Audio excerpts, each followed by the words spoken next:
Greetings, everyone. My name is Selaelo John Mabeba from the University of Limpopo.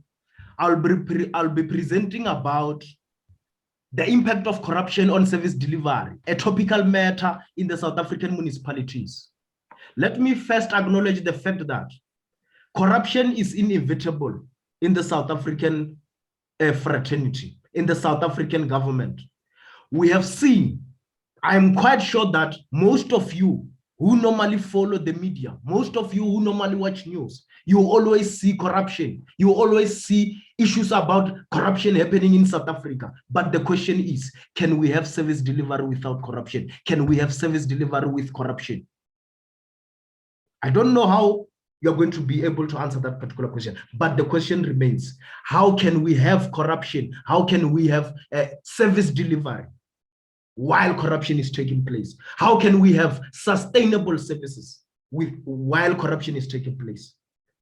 So in my argument, I'm stating that the aim of this paper is just to try to show, to unpack, to explore, to highlight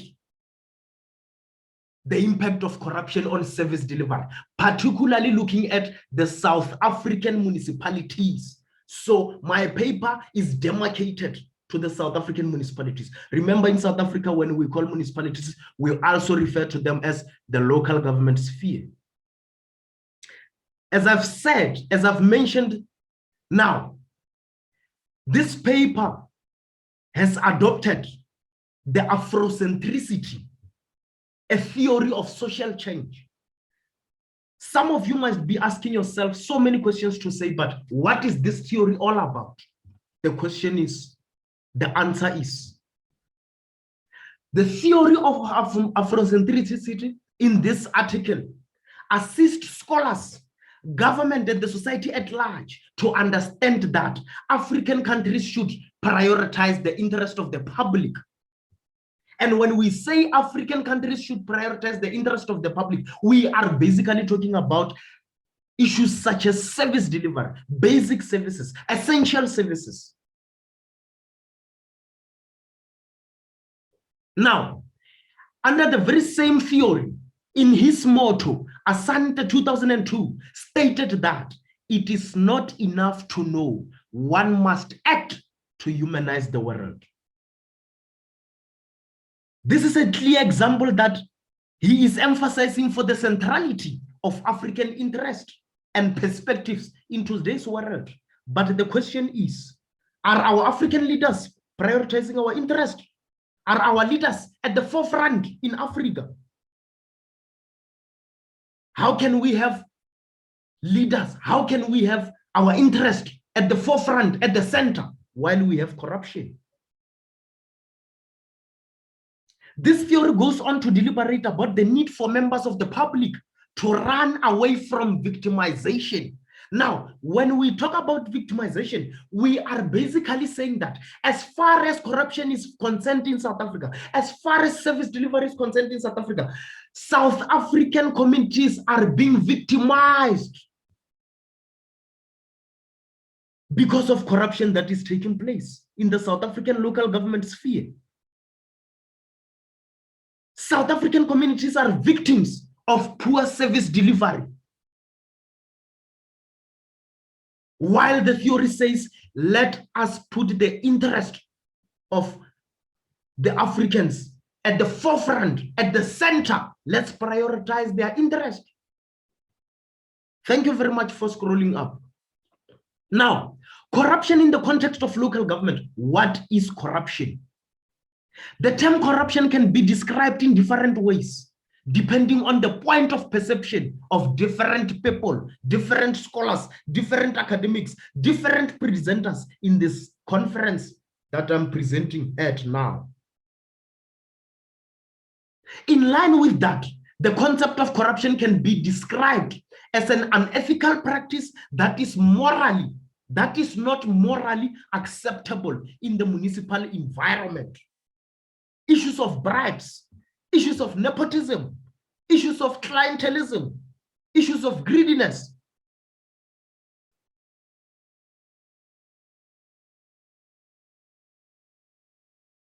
corruption in the South African local government sphere. Now, on the other hand, Paul Hoots van der Linde, Fore, and Visa 2009, they state that service delivery, when you check Adiko and China 2017, they say service delivery refers to services rendered to citizens of a country by the local government sphere. Such services include what? Such services include water, electricity, waste removal, shelter in the form of low-cost houses, street lights, community halls, tar roads, and other things that you can think about. Now, let us not forget the fact that when we look at Section 152 of the Constitution of the Republic of South Africa, 1996, it's very clear. It states that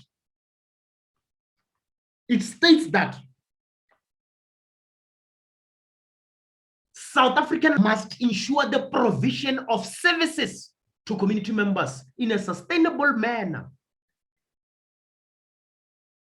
Now, let us look at the impact of corruption on service delivery in South Africa, particularly in the local government sphere or in the municipalities. Now, when you check at China 2014, this scholar stated that corruption impacts service delivery in the sense that clientelism, patronage, bribery compromise the rights of citizens against equal access to services while promoting inequalities that limit constituents' access to basic services in South Africa. Now, the question is, what is the impact of corruption on service delivery? And remember, I've said African people are being victimized by corruption, by African leaders who are practicing corruption.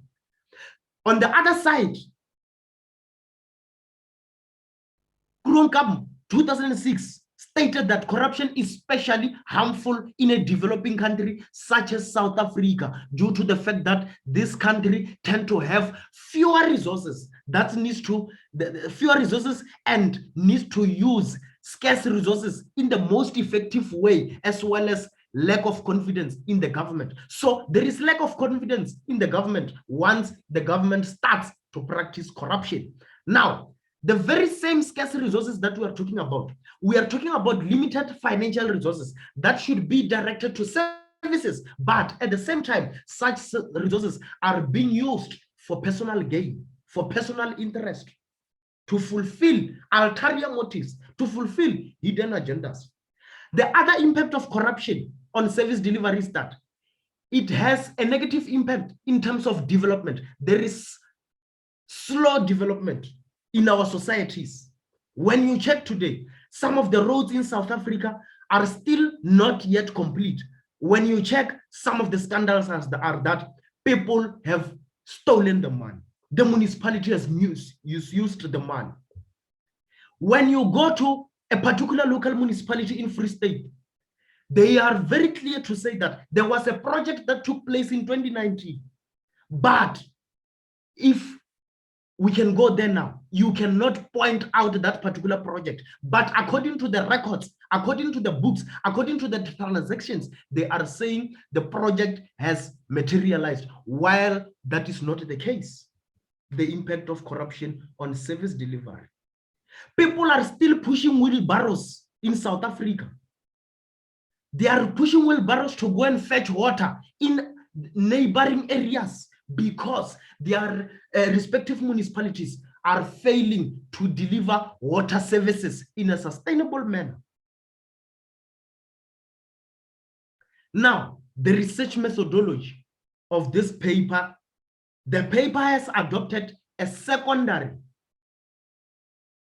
a conceptual, a theoretical methodology whereby we are using secondary data, readily available material to justify, to validate the arguments that I'm trying to raise in the paper. I've used conference proceedings, journal articles, government reports, newspapers, and the Constitution of the Republic of South Africa, 1996. Now, conclusion and recommendation. Although some of the recommendations are not here, but it should be acknowledged that the aim of the paper was successfully achieved, was successfully accomplished. The paper has deliberated on the implications of corruptions on service delivery, particularly in the South African local government sphere, the sphere that is closer to the people, the sphere that should be rendering services to community members in a sustainable manner. Now, the paper has explored the impact of corruption on service delivery with specific focus to South African municipalities. This was important for the researcher to establish the extent at which corruption negatively impacts service delivery. Therefore, the goal of the paper was successfully achieved. Financial resources meant for service delivery are sometimes used for personal reasons, for personal gains, where when you check pieces of legislations, the Constitution of the Republic of South Africa, it's very clear, it's against corruption, but the same resources that should be uplifting community members, African people, the same resources are being used for personal reasons by public servants in the South African local government sphere. Therefore, service delivery should be a priority in the South African local government sphere, because the same implications that I'm talking about of corruption on service delivery, they are in one way or the other affecting the poor. There are people who fully rely on government services, people who cannot afford services on their own. There are people who are privileged, who can go and buy water with their water tanks so that they can keep their lives going. But other people are negatively affected. Some people cannot buy the water that we are talking about. They fully rely on South African local municipalities for services. Therefore, in conclusion, one of the recommendations says that as far as corruption is concerned in South Africa, the government, law enforcement agencies, the hawks,